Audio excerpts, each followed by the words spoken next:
একটি শিক্ষামূলক পোস্ট। কাউকে একসঙ্গে 3বারের বেশি ফোন করবেন না।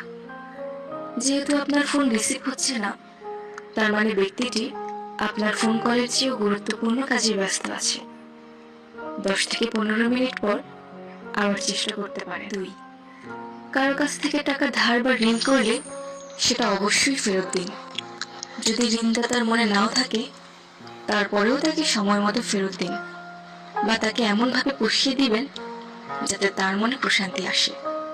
তার সাথে নমনীয় আচরণ করুন। 3, এখনো বিয়ে করনি কিংবা তুমি নতুন বাড়ি কিনছো না কেন, কাউকে এই ধরনের প্রশ্ন করা থেকে বিরত থাকুন।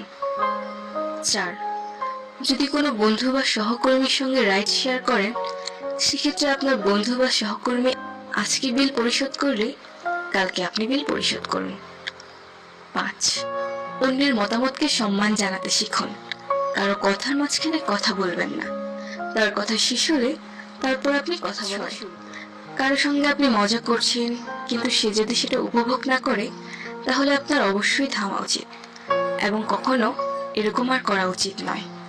7, কেউ যদি কোনো ছবি দেখানোর জন্য তার ফোন আপনার হাতে দেয়, তাহলে নির্দিষ্ট ছবিতেই শুধু দেখুন। গ্যালারির এপাশ ওপাশ করবেন না। কারো ব্যক্তিগত ব্যাপারে হস্তক্ষেপ করবেন না। যতক্ষণ পর্যন্ত না আপনার কাছে উপদেশ চাওয়া হচ্ছে, ততক্ষণ পর্যন্ত উপদেশ দিতে যাবেন না। নিজের খেয়ে বনের মোষ তাড়াতে যাবেন না। 9, সবাইকে সম্মান দিতে শিখুন, হোক সে রিক্সাওয়ালা কিংবা আপনার অফিসের বস। 10, কেউ পাসওয়ার্ড দেওয়ার সময় ভদ্রতার সাথে চোখ অন্যদিকে ঘুরিয়ে ফেলুন। 11, কারো কাছ থেকে কোনো কিছুতে উপকৃত হলে তার যথাযথ মূল্যায়ন করুন। 12, বন্ধুত্বের উপর সবসময় বড় আবদারের আশা করে থাকবেন না। 13, সবসময় কোনো কিছু ফ্রিতে পাওয়ার আশায় থাকবেন না। 14, কারো দোষ জানা থাকলে তা গোপন করুন, অপপ্রচার করবেন না। 15, কারো কোনো কিছু নিয়ে হিংসা করবেন না, নিজে চেষ্টা করুন, হয়তো আপনিও পারবেন। 16, বন্ধুত্বের মধ্যে ঝগড়া বিবাদ হলে তার দোষ রটানো করবেন না। 16, কাউকে খোঁটা দিবেন না।